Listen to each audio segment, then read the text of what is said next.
누가복음 22장. 유월절이라 하는 무교절이 다가오매 대제사장들과 서기관들이 예수를 무슨 방도로 죽일까 궁리하니 이는 그들이 백성을 두려워함이더라. 12 중에 하나인 가룟신이라 부르는 유다에게 사탄이 들어가니 이에 유다가 대제사장들과 성전 경비대장들에게 가서 예수를 넘겨줄 방도를 의논하매 그들이 기뻐하여 돈을 주기로 언약하는지라. 유다가 허락하고 예수를 무리가 없을 때에 넘겨줄 기회를 찾더라. 유월절 양을 잡을 무교절 날이 이른지라. 예수께서 베드로와 요한을 보내시며 이르시되 가서 우리를 위하여 유월절을 준비하여 우리로 먹게 하라. 여쭈어오되 어디서 준비하기를 원하시나이까? 이르시되 보라, 너희가 성내로 들어가면 물 한 동이를 가지고 가는 사람을 만나리니 그가 들어가는 집으로 따라 들어가서 그 집 주인에게 이르되 선생님이 네게 하는 말씀이 내가 내 제자들과 함께 유월절을 먹을 객실이 어디 있느냐 하시더라 하라. 그리하면 그가 자리를 마련한 큰 다락방을 보이리니 거기서 준비하라 하시니 그들이 나가 그 하신 말씀대로 만나 유월절을 준비하니라. 때가 이름에 예수께서 사도들과 함께 앉으사 이르시되 내가 고난을 받기 전에 너희와 함께 이 유월절 먹기를 원하고 원하였노라. 내가 너희에게 이르노니 이 유월절이 하나님의 나라에서 이루기까지 다시 먹지 아니하리라 하시고 이에 잔을 받으사 감사기도 하시고 이르시되 이것을 갖다가 너희끼리 나누라. 내가 너희에게 이르노니 내가 이제부터 하나님의 나라가 임할 때까지 포도나무에서 난 것을 다시 마시지 아니하리라 하시고 또 떡을 가져 감사기도 하시고 떼어 그들에게 주시며 이르시되 이것은 너희를 위하여 주는 내 몸이라. 너희가 이를 행하여 나를 기념하라 하시고 저녁 먹은 후에 잔도 그와 같이 하여 이르시되 이 잔은 내 피로 세우는 새 언약이니 곧 너희를 위하여 붓는 것이라. 그러나 보라, 나를 파는 자의 손이 나와 함께 상위에 있도다. 인자는 이미 작정된 대로 가거니와 그를 파는 그 사람에게는 화가 있으리로다 하시니 그들이 서로 묻되 우리 중에서 이 일을 행할 자가 누구일까 하더라. 또 그들 사이에 그중 누가 크냐 하는 다툼이 난지라.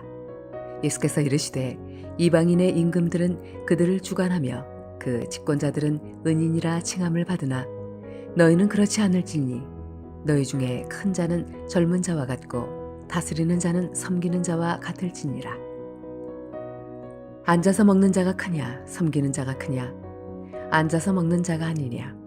그러나 나는 섬기는 자로 너희 중에 있노라.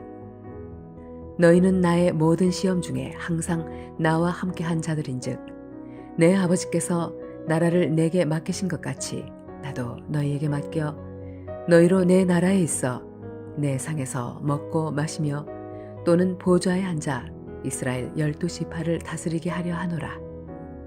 시몬아 시몬아 보라, 사탄이 너희를 밀가부르듯 하려고 요구하였으나 그러나 내가 너를 위하여 내 믿음이 떨어지지 않기를 기도하였노니 너는 돌이킨 후에 내 형제를 굳게 하라. 그가 말하되 주여, 내가 주와 함께 오게도 죽는 데에도 가기를 각오하였나이다. 이르시되 베드로야, 내가 네게 말하노니 오늘 닭 울기 전에 네가 3번 나를 모른다고 부인하리라 하시니라. 그들에게 이르시되 내가 너희를 전대와 배낭과 신발도 없이 보내었을 때에 부족한 것이 있더냐? 이르되 없었나이다. 이르시되 이제는 전대에 있는 자는 가질 것이요 배낭도 그리하고 검 없는 자는 겉옷을 팔아 살지어다. 내가 너희에게 말하노니 기록된 바 그는 불법자의 동류로 여김을 받았다 한 말이 내게 이루어져야 하리니 내게 관한 일이 이루어져 감이니라. 그들이 여쭈어오되 주여 보소서, 여기 검 둘이 있나이다. 대답하시되 족하다 하시니라. 예수께서 나가사 습관을 따라 감람산에 가심에 제자들도 따라갔더니 그곳에 이르러 그들에게 이르시되 유혹에 빠지지 않게 기도하라 하시고 그들을 떠나 돌 던질 만큼 가서 무릎을 꿇고 기도하여 이르시되 아버지여 만일 아버지의 뜻이거든 이 잔을 내게서 옮기시옵소서. 그러나 내 원대로 마옵시고 아버지의 원대로 되기를 원하나이다 하시니 천사가 하늘로부터 예수께 나타나 힘을 더하더라. 예수께서 힘쓰고 애써 더욱 간절히 기도하시니 땀이 땅에 떨어지는 핏방울 같이 되더라. 기도 후에 일어나 제자들에게 가서 슬픔으로 인하여 잠든 것을 보시고 이르시되 어찌하여 자느냐 시험에 들지 않게 일어나 기도하라 하시니라. 말씀하실 때에 한 무리가 오는데 12 중에 하나인 유다라 하는 자가 그들을 앞장서 와서 예수께 입을 맞추려고 가까이 하는지라. 예수께서 이르시되 유다야 네가 입맞춤으로 인자를 파느냐 하시니 그의 주위 사람들이 그 된 일을 보고 여쭈어오되 주여 우리가 칼로 치리이까 하고 그 중에 한 사람이 대제사장의 종을 쳐 그 오른쪽 귀를 떨어뜨린지라. 예수께서 일러 이르시되 이것까지 참으라 하시고 그 귀를 만져 낫게 하시더라. 예수께서 그 잡으러 온 대제사장들과 성전의 경비대장들과 장로들에게 이르시되 너희가 강도를 잡는 것 같이 검과 뭉치를 가지고와 나왔느냐. 내가 날마다 너희와 함께 성전에 있을 때에 내게 손을 대지 아니하였도다. 그러나 이제는 너희 때요 어둠의 권세로다 하시더라. 예수를 잡아 끌고 대제사장의 집으로 들어갈새 베드로가 멀찍이 따라가니라. 사람들이 뜰 가운데 불을 피우고 함께 앉았는지라. 베드로도 그 가운데 앉았더니 한 여종이 베드로의 불빛을 향하여 앉은 것을 보고 주목하여 이르되 이 사람도 그와 함께 있었느니라 하니 베드로가 부인하여 이르되 이 여자여 내가 그를 알지 못하노라 하더라. 조금 후에 다른 사람이 보고 이르되 너도 그 도당이라 하거늘 베드로가 이르되 이 사람아 나는 아니로라 하더라. 1시간쯤 있다가 또 한 사람이 장담하여 이르되 이는 갈릴리 사람이니 참으로 그와 함께 있었느니라. 베드로가 이르되 이 사람아 나는 네가 하는 말을 알지 못하노라고 아직 말하고 있을 때에 닭이 곧 울더라. 주께서 돌이켜 베드로를 보시니 베드로가 주의 말씀 곧 오늘 닭 울기 전에 네가 3번 나를 부인하리라 하심이 생각나서 밖에 나가서 심히 통곡하니라. 지키는 사람들이 예수를 희롱하고 때리며 그의 눈을 가리고 물어 이르되 선지자 노릇하라 너를 친 자가 누구냐 하고 이외에도 많은 말로 욕하더라. 날이 새매 백성의 장로들 곧 대제사장들과 서기관들이 모여서 예수를 그 공회로 끌어들여 이르되 내가 그리스도이거든 우리에게 말하라. 대답하시되 내가 말할지라도 너희가 믿지 아니할 것이요 내가 물어도 너희가 대답하지 아니할 것이니라. 그러나 이제부터는 인자가 하나님의 권능의 우편에 앉아 있으리라 하시니 다 이르되 그러면 네가 하나님의 아들이냐 대답하시되 너희들이 내가 그라고 말하고 있느니라. 그들이 이르되 어찌 더 증거를 요구하리요 우리가 친히 그 입에서 들었노라 하더라.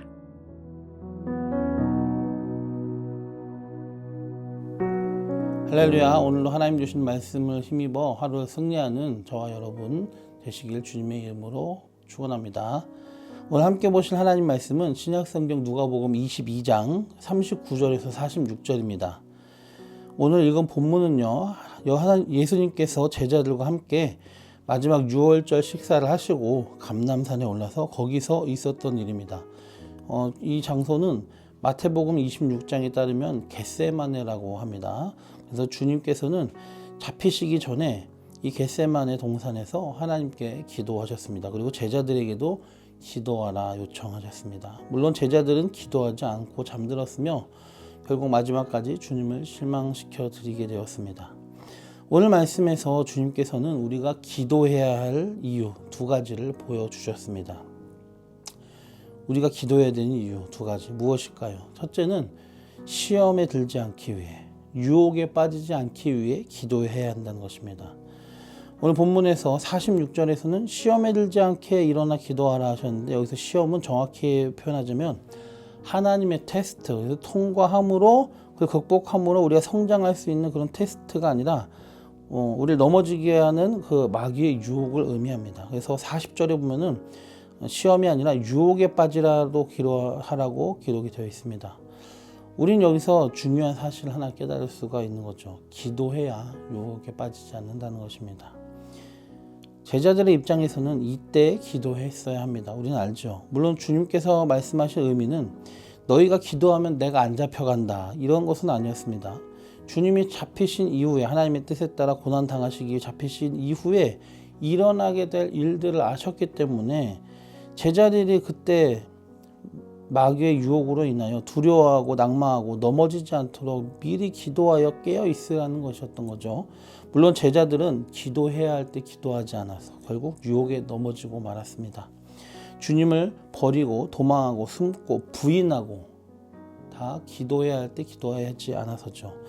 우리는 살다 보면 여러 가지 문제를 겪게 됩니다. 그래서 문제가 발생해서 그것을 위해서 특별히 기도합니다. 그건 중요하고 또 반드시 있어야 되는 일입니다. 그런데 사실 선호가 바뀌어서는 안 됩니다. 늘 미리 기도하는 삶이 우리에게 있어야 된다는 거죠. 문제가 생겨서도 기도 안 하는 것도 문제지만, 문제가 있어도 기도 안 하는 것도 문제지만, 문제가 있을 때만 기도하는 것도 문제예요. 문제가 있건 없건 늘 기도해야 된다 이거죠. 문제 없을 때 미리 기도하며 깨어 있어야 됩니다. 그래야면 기도함으로 피할 수 있는 문제도 있을 것이고요. 또 어떤 이유에서든 하나님이 허락하신 문제가 닥쳐왔을 때 그 경우 이 제자들이 그랬던 것처럼 무기력하게 당하고 비굴해지고 낙심하고 넘어지게 되는 일은 없게 된다는 것입니다. 기도할 때 문제 앞에 당당해지고 기도로 주님과 동행하며 도움을 구하고 문제를 극복해 나가겠죠. 늘 기도로 깨어있는 사람은 그렇게 할 것입니다. 그러기 위해서 우리는 시험에 들기 전에 유혹에 빠지지 않기 위해 문제가 없을 때에도 늘 깨어 기도하는 우리가 되어야 됩니다. 두 번째로 주님께서 우리에게 보여주신 우리가 기도해야 되는 이유는 내 뜻과 내 고집을 꺾기 위해서 기도해야 하는 것입니다. 42절에 보면은 예수님께서 이렇게 기도하셨죠. 이르시되 아버지여, 만일 아버지의 뜻이거든 이 잔을 내게서 옮기시옵소서. 그러나 내 원대로 마옵시고 아버지의 원대로 되길 원하나이다. 아멘. 어쩌면 이 순간이 예수님에게 닥쳐온 가장 큰 유혹의 순간이었을지도 모릅니다. 하나님의 아들이시지만 한편으로 우리와 같이 인간의 연약함을 입으시기도 하신 주님이었습니다. 그래서 그 기도의 고백이 앞부분에도 나와 있듯이 이 십자가의 고난의 승잔을 거두시기를 원하는 마음도 있으셨습니다. 그건 사실이에요. 그러나 주님은 그 유혹을 이기셨습니다. 내 원대로 마시고 아버지의 원대로 되기를 원합니다. 아멘. 그렇습니다. 주님은 그 유혹을 기도를 통해 이기시며 또 한편으로 우리에게 기도의 의미가 무엇인지를 보여주셨습니다. 우리는 특별히 모든 유혹 중에서도 내 뜻과 내 고집대로 하고자 하는 유혹을 이기기 위해서, 그걸 꺾기 위해서 기도해야 됩니다. 하나님께 내 뜻과 내 소원과 내 욕심, 내 고집을 관철시키는 게 기도가 아닙니다. 하나님, 나 이거 해주세요. 나 이런 문제 있으니까 해결해 주세요. 나 이거 원하니까 해주세요. 하나님, 나 이런 거 싫어요. 내 뜻과 내 고집, 내 원하는 대로만 해주세요. 우리는 이게 기도라고 혹시라도 착각하지는 않으시겠죠. 물론 하나님 앞에 우리의 있는 모습 그대로, 또 우리의 솔직한 마음과 우리의 솔직 상황을 정직하게 기도를 통해서 표현해야 합니다. 가식이 없어야 됩니다. 그러나 기도란 그걸로 끝나는 게 아니에요. 그것만 하는 게 기도가 아니에요. 기도란 내 의지를 하나님께 관철시키는 게, 내 뜻을, 내 욕심을 하나님께 관철시키는 게 아니에요. 그걸로 끝나면 기도는 우리가 기도에 대해서 진정으로 이해하지 못한 것이 되겠죠. 기도를 한다면서 계속 이 잔을 내게서 옮기시옵소서만 반복한다면 하나님의 뜻과 계획과 상관없이 내 뜻과 내 고집, 내 욕심만 관철시키고 내가 나만 편안해지려고 하고 내 평안만 구하고, 그것은 사실상 기도가 아니라 자기 우상 숭배입니다. 하나님을 나에게 굴복시키려는 것이에요. 물론 하나님은 내가 잘 되시기를 바라죠. 하지만은 그것이 내 욕심을 그대로 다 들어준다는 것은 아닙니다. 그게 나를 잘되게 하지도 않기 때문이죠. 하나님의 뜻이 더 우선이 돼야 되고 나를 향한 하신 하나님의 계획이 우선이 돼야 되는 거예요. 아이들이 좀 더 크면 이런 시기가 오죠. 미운 4살, 미운 7살이라고 하지 않습니까? 계속 떼쓰고 고집 부리고 말을 안 듣죠. 기도를 그런 식으로 하는 것은 그저 내가 어린아이 신앙이라는 것을 그것만 보여주고 있는 것밖에 안 됩니다. 부모님들이 그러하시듯 우리가 떼를 쓴다고 하나님이 그걸 계속 들어주시지는 않습니다. 언제나 우리의 기도는 자기 중심적이 아니라 하나님 중심적이어야 된다는 걸 깨달아야 됩니다. 진정한 기도란 우리 자신을 내려놓는 것입니다. 자기를 포기하는 것입니다. 나는 죽고 주님이 사는 것입니다. 내 뜻을 포기하고 주님의 뜻을 구하는 것입니다. 우리의 삶도 그래야 되고 우리의 기도의 고백도 그래야 됩니다. 먼저 우리의 솔직한 심정을 말씀하십시오. 우리의 처한 상황을 말씀드리십시오. 그러나 주님의 뜻은 무시하고 관심이 없고 내 뜻과 내 욕심만 관철시키려고 하지 말고 주님이 겟세마네에서 모범을 보이신 것처럼 주님의 뜻이라면 이 잔을 내게서 거두시옵소서. 그러나 내 원대로 마시고 아버지의 원대로 되기를 원합니다. 이것이 우리의 고백이 되어야 될 줄로 믿습니다. 우리에게 처한 솔직한 심정과 상황들을 얘기하시고 주님 나 이것 때문에 힘듭니다. 나를 구원해 주세요. 근데 내 욕심과 내 뜻대로 마치고 하나님의 선하신 뜻과 계획대로 해 주시옵소서. 나의 처한 상황을 이해해 주시옵소서. 내 뜻대로 마시고 하나님의 뜻대로 해 주시옵소서. 그렇게 기도해야 되는 것이죠. 말씀을 정리합니다. 겟세마네에서 주님은 우리가 왜 기도해야 되는지 보여주셨습니다. 첫째로 유혹에 빠지지 않기 위해 기도해야 된다. 어제 21장에서 말씀 살펴보셨지만 늘 기도로 깨어 있어야 돼요. 우리는. 둘째로 내 뜻과 내 고집을 꺾기 위해서 기도하는 것입니다. 우리의 뜻과 욕심을 하나님께 관철시키는 것이 기도가 아니라고 했습니다. 내가 죽고 주님이 사는 것, 내 뜻과 고집과 욕심이 꺾이고 하나님께 항복해서 하나님의 뜻을 구하는 것, 그게 기도입니다. 아무쪼록 늘 기도를 통해 깨어 있으며 자기를 부인하고 하나님의 뜻을 구하며 순종하는 참된 기도를 통하여서 하나님의 뜻이 삶에서 이루어지는 기적의 역사를 체험하는 우리 모두가 되시길 주님의 이름으로 축원합니다. 기도드리겠습니다. 좋으신 주님, 예수님이 기도하신 것처럼 우리 모든 상황, 우리 모든 심정 주님 앞에 솔직히 아뢰게 하시고 우리 모든 성도들이 그러나 내 뜻대로 내 원대로 마시고 아버지의 원대로 되게 하여 주옵소서 라고 주님을 배워서 하나님의 뜻에 합당한 하나님 중심적인 참된 기도를 올려드리는 지혜로운 주의 사람들에게 하시고 주님 저희들의 기도를 통하여 하나님의 뜻이 저희들의 삶에 이루어지는 놀라운 기적의 역사를 체험하게 하여 주옵소서. 기도의 응답을 통하여서 하나님 영광 받으시길 바라며 예수님의 이름으로 감사하며 기도드리옵나이다. 아멘.